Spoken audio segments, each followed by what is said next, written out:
Question paper जो कि है 2021-22 की। ओके, तो स्टार्ट करते हैं क्वेश्चन फर्स्ट से। सो ये जो क्वेश्चन है ये अल्टरनेटिव है और यहाँ क्वेश्चन वन में जितने भी क्वेश्चंस होते हैं वो 1 मार्क के होते हैं। ओके, तो फर्स्ट एमसीक्यू है, the vestigial organ present in human body is proof of evolution. तो यहाँ पे हमें ये पता होना चाहिए पहले कि वेस्टिजियल ऑर्गन क्या है। So first of all, what is vestigial organ? ऐसे ऑर्गन्स जो हमारे बॉडी में अभी भी प्रेजेंट है लेकिन उनके पास कोई प्रॉपर फंक्शन नहीं है करने के लिए, ऐसे ऑर्गन्स को हम वेस्टिजियल ऑर्गन्स बोलते हैं। तो हमें पता है जो अपेंडिक्स होता है, जो हमारे स्मॉल इंटेस्टाइन के थोड़े से बिलो होता है, यहाँ पे उसकी पोजीशन है। वो क्या है, उस वो नॉन फंक्शनल है, मतलब उसका कोई प्रॉपर फंक्शन नहीं है। वैसे ही हमारे जो ईयर मसल्स है, जो हमारा आउटर ईयर है, उसका भी कोई फंक्शन नहीं। इवन हमारे बॉडी में टेल बोन भी प्रेजेंट है, लेकिन ये हमें प्रूफ करवा के दे रहे हैं कि हमारा इवोल्यूशन हुआ है। हम पहले ओल्ड मंकीज थे और अभी हमारा क्या हुआ है, इवोल्यूशन हुआ है। और जो ऑर्गन्स हमारे लिए फंक्शनलेस थे वो क्या हो गए, डिजनरेट हो गए हैं। लेकिन कुछ ना कुछ थोड़ा सा अंश उन ऑर्गन्स का हमारे बॉडी में अभी भी रह गया है। तो ये जो क्वेश्चन है, अगर आप इसके तीनों में से कोई भी आंसर लिखोगे तो वो करेक्ट माना जाएगा। ओके, सो सेकंड क्वेश्चन है टाइप ऑफ सेक्सुअल रिप्रोडक्शन। सो पहले ये अ, ये क्वेश्चन सॉल्व करने के लिए पहले तो हमें ये पता होना चाहिए what is sexual reproduction and what is asexual reproduction. तो असेक्सुअल रिप्रोडक्शन मतलब ऐसा होता है कि वहाँ पे सिर्फ एक पेरेंट की इन्वॉल्वमेंट है। Okay, there is no male no female, एक ही पेरेंट होता है। ओके, और वो खुद से क्या कर रहा है, उसका ऑर्गेनिज्म रिप्रोड्यूस करवा के दे रहा है। और जो सेक्सुअल रिप्रोडक्शन होता है उसमें टू गैमेट्स इन्वॉल्व होते हैं, टू पेरेंट्स इन्वॉल्व होते हैं। ओके, तो ऐसे टाइप के रिप्रोडक्शन को हम क्या बोलते हैं, सेक्सुअल रिप्रोडक्शन। तो यहाँ पे हमें वही जानना है। देखो, असेक्सुअल के भी टाइप्स होते हैं, सेक्सुअल के भी टाइप्स होते हैं। तो जो ये फ्रैगमेंटेशन है ये स्पाइरोगायरा करवा रहा है, और स्पाइरोगायरा ये असेक्सुअली करवा रहा है। उसके बाद regeneration, it is also one of the type of asexual reproduction. Okay, तो रीजनरेशन कौन करवाता है, लिजार्ड करवाती है। उसके बाद स्टारफिश एंड प्लानेरिया। उसके बाद बडिंग। बडिंग का जो एग्जांपल है वो है ईस्ट। ईस्ट क्या करता है, वो स्मॉल बर्ड अराइज होता है, उसके बाद वो पेरेंट सेल से डिटैच हो जाता है और इंडिविजुअली ग्रो करता है, तो उसको हम बडिंग बोल रहे हैं। तो ये तीनों भी यहाँ पे एक ही पेरेंट इन्वॉल्व हो रहा है, इसलिए it is the type of asexual reproduction. और जो ये गैमेट फॉर्मेशन होता है उसमें एक तो मेल गैमेट होता है और फीमेल गैमेट होता है। उनका जो फॉर्मेशन होता है वो क्या है, एक सेक्सुअल रिप्रोडक्शन का टाइप है। ओके, क्योंकि यहाँ पे दो पेरेंट्स इन्वॉल्व हो रहे हैं। ओके, तो इसका आंसर आएगा gamete formation. So moving further.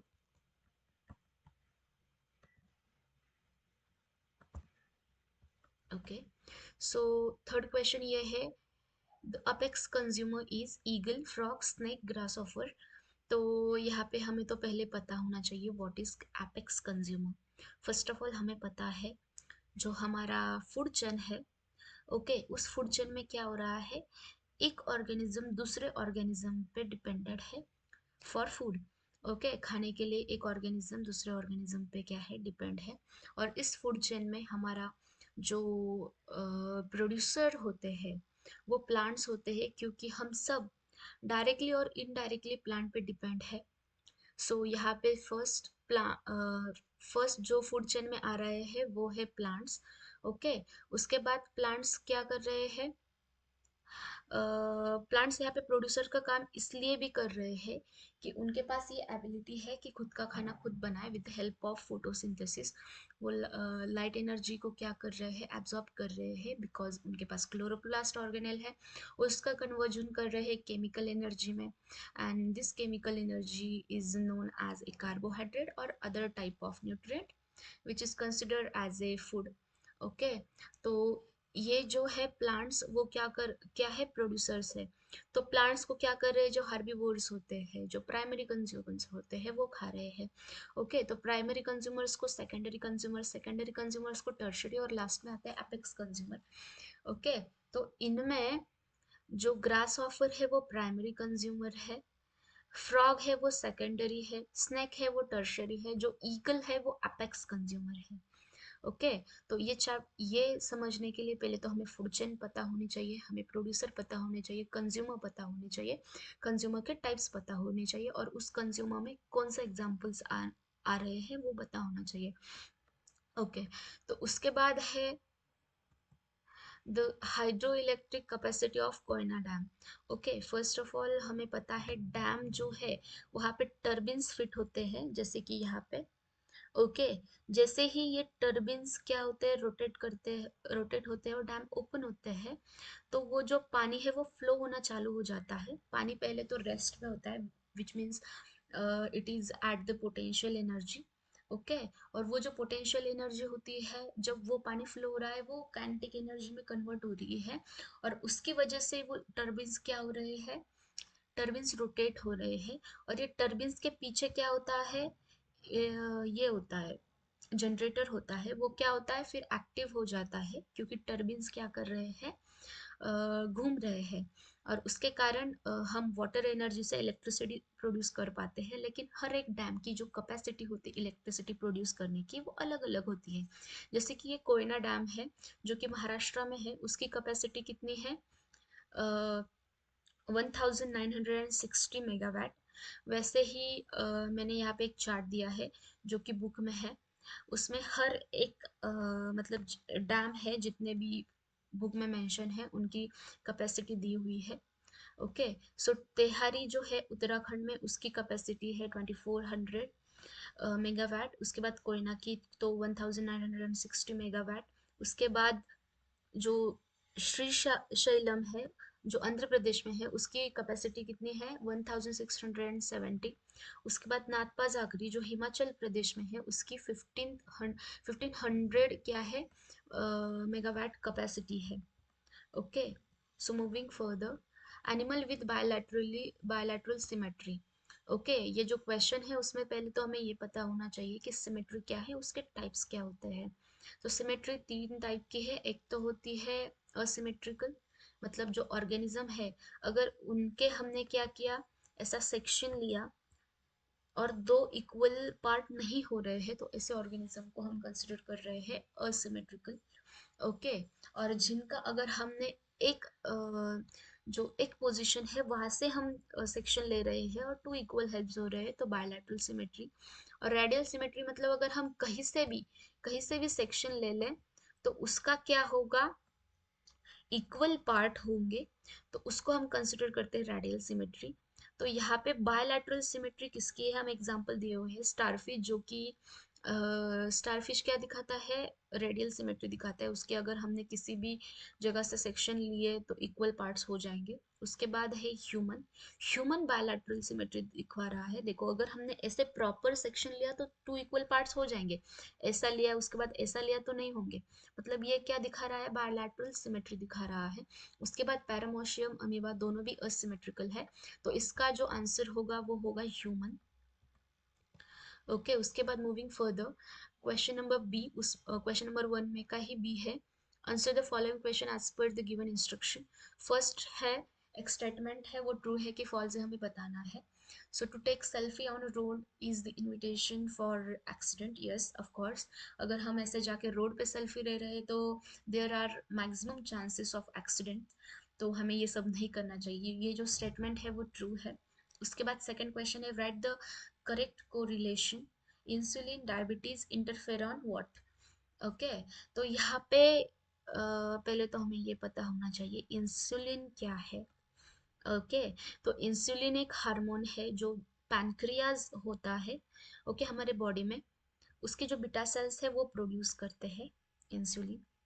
अगर ये इंसुलिन कम प्रोड्यूस होना चालू हो जाए हमारे बॉडी में, तो डायबिटीज हो सकता है, हमारी शुगर लेवल है जो ब्लड में वो इंक्रीज हो सकती है। तो ये एक टाइप का हार्मोन है, एक टाइप का प्रोटीन है। अगर इसकी डिफिशियंसी हो गई तो डायबिटीज हो जाती है। तो इंटरफेरॉन भी क्या है, एक टाइप का प्रोटीन है जो कि हमारे ब्लड सेल में प्रोड्यूस हो रहा है। अगर ये कम हो जाए या फिर अगर ये प्रोड्यूस ना हो तो हमें वायरल इन्फेक्शंस ज़्यादा हो सकते हैं, हमारी इम्यूनिटी डाउन हो सकती है। Okay, so moving further, to which class does bat belongs? सो हमें पता है बैट जो है ज़्यादातर जो उसके कैरेक्टरिस्टिक्स है वो सिमिलर है मैमल्स से।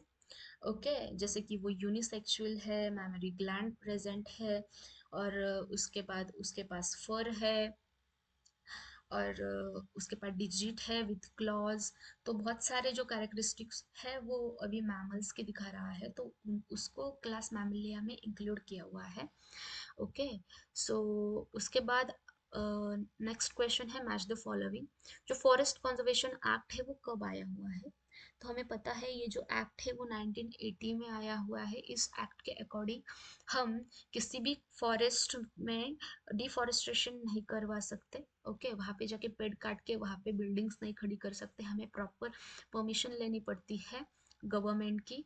ओके, उसके बाद वहाँ पे जाके हम माइनिंग भी नहीं कर सकते, अगर माइनिंग की तब भी हमें पेनाल्टी होगी या फिर जेल भी हो सकती है। तो ये जो एक्ट है वो कब आया है? 1980 में आया है। ओके, उसके बाद right the name of indicated part in diagram. तो यहाँ पे हमें एक डायग्राम दिया हुआ है, उन्होंने ये दो पार्ट इंडिकेट किए हैं और हमें पता है ये क्या है, विजडम टीथ है। Again it is a vestigial organ. Okay, तो सबसे पहली बात तो जो ये वेस्टिजियल ऑर्गन का टॉपिक है वो बहुत ही इंपॉर्टेंट है, क्योंकि हर एक क्वेश्चन पेपर में घुमा फिरा के ये क्वेश्चन पूछा जाता है। ओके, उसके बाद है question number 2, give scientific reasons. Okay, तो उसमें फर्स्ट है some higher plants and animals to perform anaerobic respiration. तो पहले तो हमें ये पता होना चाहिए कि रेस्पिरेशन क्या है। ओके, हमें तो एक पता है कि हम ब्रीदिंग कर रहे हैं, एक्सहेल कर रहे हैं कार्बन डाइऑक्साइड, इनहेल कर रहे हैं ऑक्सीजन, और जनरली ऑर्गेनिजम्स यही कर रहे हैं। और ऑक्सीजन का यूज करके वो क्या कर रहे हैं, रेस्पिरेशन कर रहे हैं, एनर्जी फॉर्म कर रहे हैं हमारे बॉडी में। लेकिन कुछ कुछ कंडीशन ऐसी हो जाती है वहाँ पे जो प्लांट्स है या फिर एनिमल्स है, क्योंकि डिफिशियंसी हो जाती है ऑक्सीजन की, तो वो क्या कर रहे हैं, अनएरोबिक रेस्पिरेशन परफॉर्म कर रहे हैं। मतलब ऐसे रेस्पिरेशन में जो ऑक्सीजन होता है वो टोटली absent होता है। ओके, और यहाँ पे मिनिमम एनर्जी प्रोड्यूस हो रही है, उसके बाद यहाँ पे और एक सब्सटेंस फॉर्म हो रहा है। ओके, तो कब कर रहे हैं अनएरोबिक रेस्पिरेशन? तो देखो, जो ह्यूमन है जब वो बहुत ज़्यादा एक्सरसाइज करना चालू कर लेता है, तब जो ऑक्सीजन है उसकी अमाउंट उसके बॉडी को ज़्यादा चाहिए होती है। लेकिन क्योंकि हमारा एक प्रॉपर रेस्पिरेटरी सिस्टम है जो कि इतना ऑक्सीजन इतने कम टाइम में इनहेल नहीं कर पाता, तो यहाँ पे विदाउट ऑक्सीजन ही हमारे जो मसल सेल्स है वो रेस्पिरेशन करना चालू कर देते हैं। ओके, तो इसमें ऑक्सीजन की ज़रूरत नहीं होती। यहाँ पे जो कार्बोहाइड्रेट है सेल में वो ब्रेक डाउन होना चालू हो जाता है इन अब्सेंस ऑफ ऑक्सीजन, और यहाँ पे उसका कन्वर्जन हो जाता है लैक्टिक एसिड और एनर्जी में। और यहाँ पे बहुत ही कम एनर्जी प्रोड्यूस हो रही है, इसके वजह से हमें बहुत ही ज़्यादा टायर्डनेस फील होती है। ओके, और ये हो गया एनिमल्स का। उसके बाद जो सीड्स है वो भी अनेरोबिक रेस्पिरेशन परफॉर्म करती है जब हम सॉइल में बहुत ज़्यादा पानी डाल दे।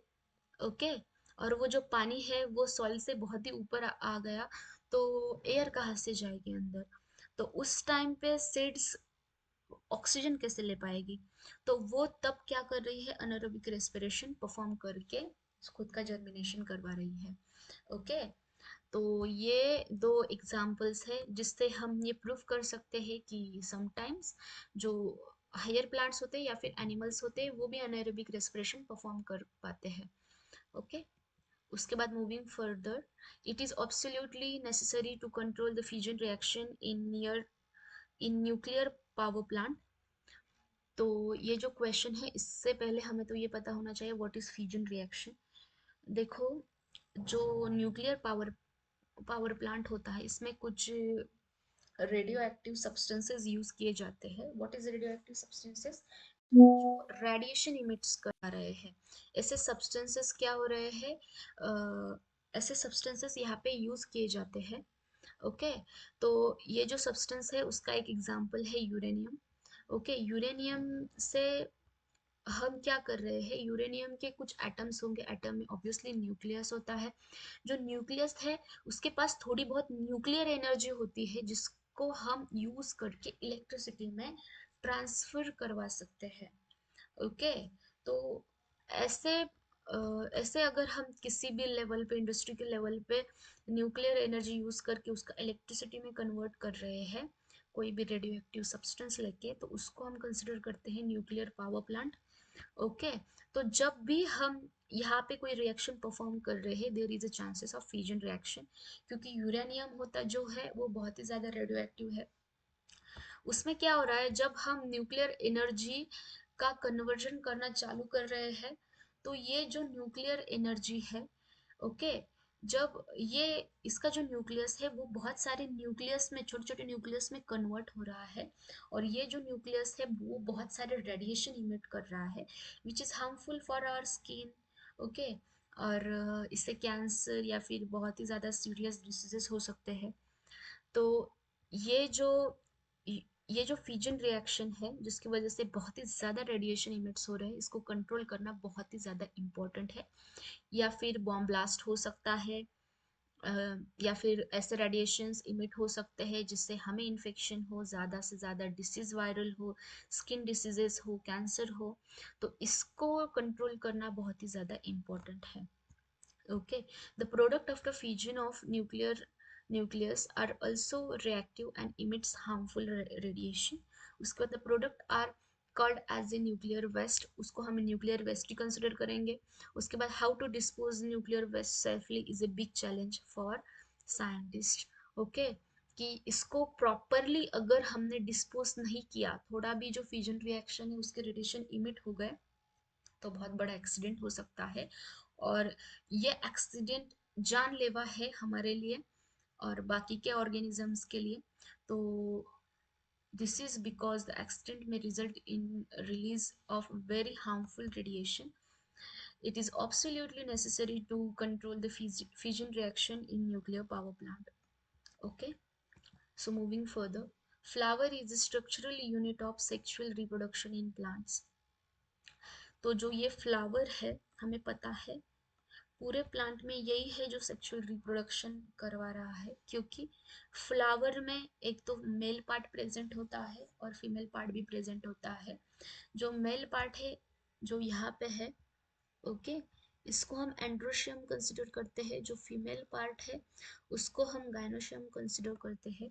और अगर एक ही फ्लावर में दोनों पार्ट है तो ऐसे फ्लावर को हम बायसेक्सुअल बोलते हैं। और कोई ऐसा प्लांट है जिसमें अगर टू टाइप्स के फ्लावर है, एक एक क्या कर रहा है, फीमेल पार्ट, एक के पास फीमेल पार्ट है और एक के पास मेल पार्ट है, मतलब एक मेल फ्लावर है और एक फीमेल फ्लावर है, तो ऐसे प्लांट को और ऐसे फ्लावर को हम यूनिसेक्सुअल कंसिडर करते हैं। यूनिसेक्सुअल का एग्जांपल है पपाया। ओके, पपाया के जो फ्लावर है, there are two types of flower, एक मेल होती, एक मेल होता है और एक फीमेल होती है। तो हमें यही देखना है, इसके यूनिट्स देखने हैं, इसके पार्ट्स देखने हैं। तो जो फ्लावर है उसमें मेन जो फ्लोरल वर्ड्स है वो तीन है, सॉरी चार है, calyx, Corolla, androecium, gynoecium. Okay, तो ये जो कलरफुल जो पार्ट होता है उसको हम करोला बोलते हैं। ये जो नीचे वाला पार्ट है लीफी वाला ग्रीन कलर का, वो कैलेक्स है। ओके, उसके बाद एंड्रोशियम, ये जो मेल पार्ट है उसको हम एंड्रोशियम कंसिडर कर रहे हैं।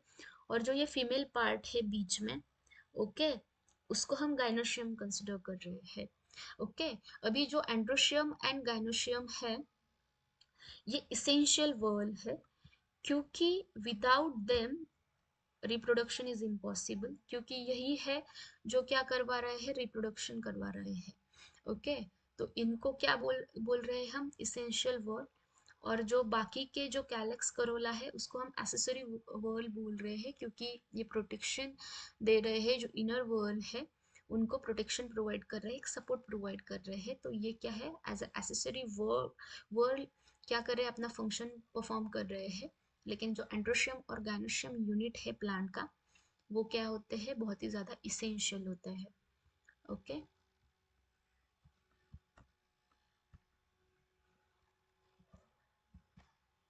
ओके, सो आज के लिए इतना ही।